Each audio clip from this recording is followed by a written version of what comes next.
Viewers আসসালামু আলাইকুম। আমি শামসুল আছি আপনাদের সাথে, আপনাদের শামসুল কৃষি আমার ইউটিউব চ্যানেল।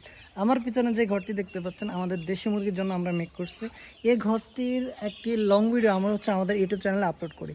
আর আপনারা সবাই এখানে অনেক প্রশ্ন করেছেন যে এই ঘরটি কিভাবে, কার জন্য, কোন মুরগির জন্য বেস্ট হবে এবং এই ঘরটির আদর্শ মাপ কি, আর এই ঘরটি কি একটি মুরগির জন্য আদর্শ ঘর কিনা।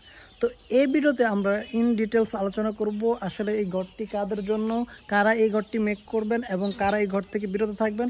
আপনি কি আবদ্ধ মুরগি পালতে চান নাকি ছেড়ে লালন পালন করতে চান, তার উপরে ডিপেন্ড করবে আপনি কী ধরনের ঘর তৈরি করতে চান।